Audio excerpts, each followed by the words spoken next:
Hello, welcome to Bandicane Lane. Do I look stupid? Yes. Am I aware? Yes. Is that okay? Yes. What's going on? Yeah. Well, I don't know if anybody remembers, I mentioned a couple days ago that I was going to the doctor because the cough never left or went away or whatever. And, went to the doctor and apparently it was an asthma problem, so they gave me a bunch of new asthma meds. Some I've never tried before, and, they basically, told me to make a cocktail of all the ones I have and just take them all. And the new ones, apparently, I had an allergic reaction to them. And my face just got all swollen. And, I felt like Rocky Balboa for a couple days. Today I woke up looking like Quasimodo. It changed from Rocky to Quasi. It doesn't matter. Anyway, it's been 3 days. And it's not been fun. And today it got worse. Like, it was the whole side of my face. Yesterday was bad. And today it got worse in like one area but better in the other. It was just a mess. Anyway, I went to the doctor. They pumped me up full of, I don't know what they're called in English, but corticoides. The steroids for allergies, basically, antihistamines and all that. So, but the show must go on, darlings. I feel well enough to be here, and I do not want to, and apparently this is going to take a couple days to resolve itself into its natural places and shapes and forms and all that. So I can't wait for that. Also, the thing is, comedy is, wait, what is it? No, not comedy. Laughter is the best medicine, so, I'm going to laugh myself into healing. Anyway, show must go on, so I am here.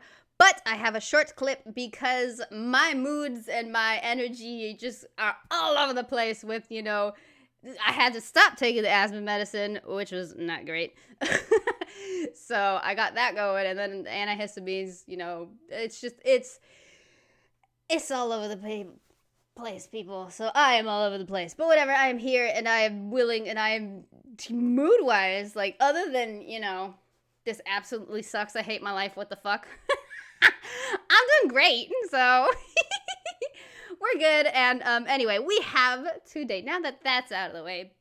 Also, yes, I realize this is a really stupid way to do reactions, because most of the reaction on a person's face is in the eyes and the eyebrows. You can see my eyebrow. When I get surprised, you will see the eyebrows go up. They're visible. But I mean, this is all I got, people, because I do not want to film myself looking like Quasimodo. I can also not put makeup on because that'll just make it worse.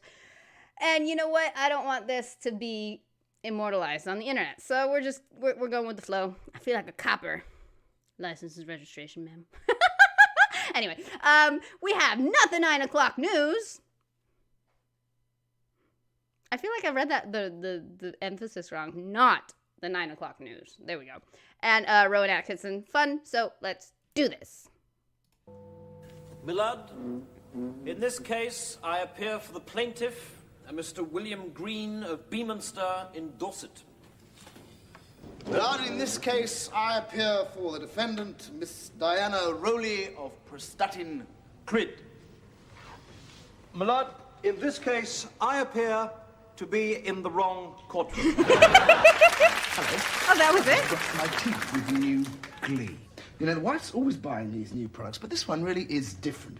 It's guaranteed to ward off bacteria. It's got extra ingredients for that added protection. And let's see now. It's scientifically approved, and for that gleaming sparkle, just wipe around the rim of the bowl and the U-bend at night.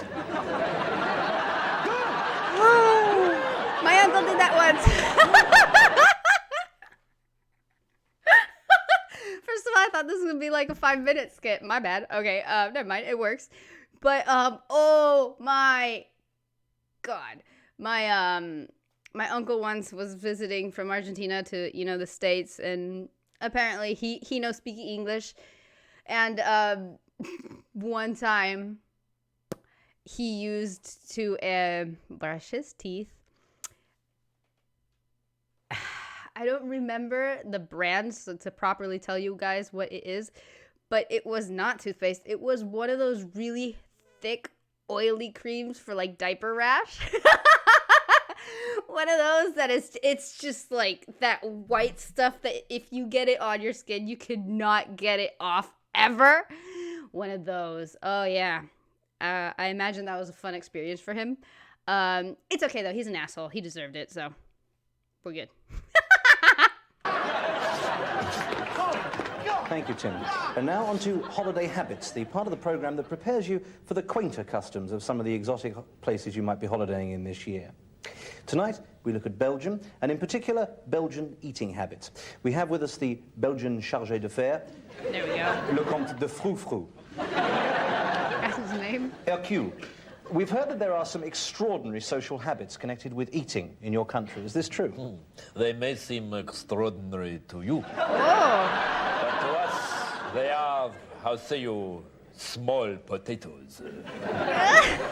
But we've heard, for example, that belching is a great compliment to your host. Ah oui, c'est vrai. The satisfied guest will feel bounden to burp at the end of his meal. But what if you really want to impress your host with how much you've enjoyed a meal? Breaking wind is a high compliment. If after or even during a meal, a guest blows off, this is construed as high praise indeed. Preferably audibly, I suppose. Yes, Cliff.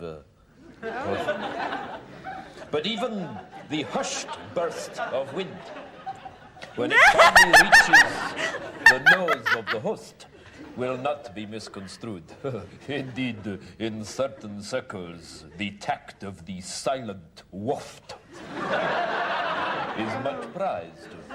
Whatever, your host will know that this meal Oh, every time is it's one further. of the finest you have ever tasted. Yes, but what if you want to say, this is the finest meal I have ever tasted? Not a very likely contingency in Belgium, my little Fritz. No, but let's say. Well, for the truly exquisite banquet, vomiting is the highest praise. I knew it. I knew that's where they were going. The implication of bringing up all over the table is that the meal was so splendid You gotta see would it like twice. to eat it up all over again. Well, that's really fascinating. Hercule, thank you very much for being on the programme. I've enjoyed it very much. Thank you. Anything else? Yes, I'd like the ploughman's lunch, please. Certainly, sir.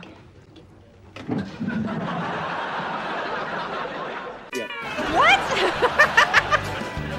Okay.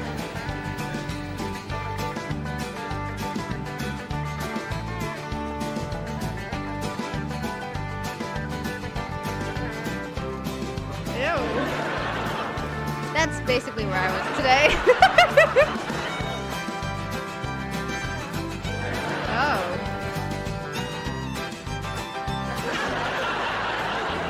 Okay.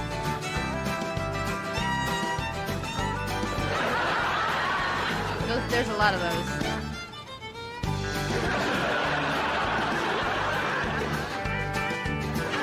Okay.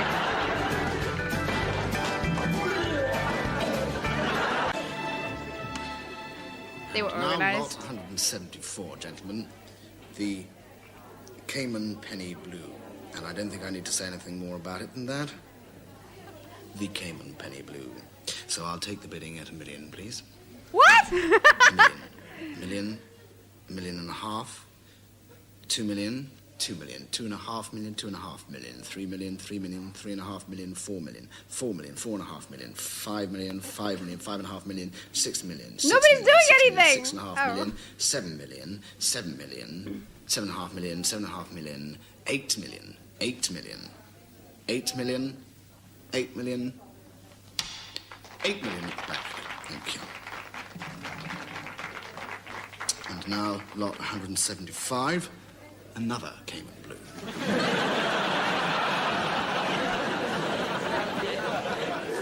Anyone? That was great. I was expecting something different. I was expecting it just the skit to be called not the 9 o'clock news, so I'm guessing it's an actual show of bits and skits. Okay, I'm interested. I like Rowan Atkinson a lot. I think he's definitely fun, so I don't even know where I got this clip, by the way. I don't know if it just popped up or I don't know. I'm too loopy to know today. And I don't know if this worked at all. But it's all I got for the moment, so I'm doing what I can. And like, I laughed and I feel a bit better, so it worked for me. And, that counts, right? It's something. Anyway, every time I see myself, I feel like a copper. I believe I already said that. I'm out, guys. Anyway, it's been 3 months that I have not been able to catch a break, but I am still a happy, jolly woman.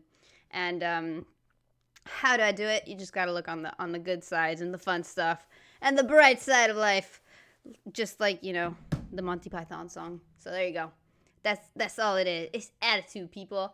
And if I've never had more attitude than with, you know, some shade. So there you go. Anyway, guys, I hope you enjoyed somewhat. And I hope you're having a fantabulous time. And I hope you have an even more delightful tomorrow.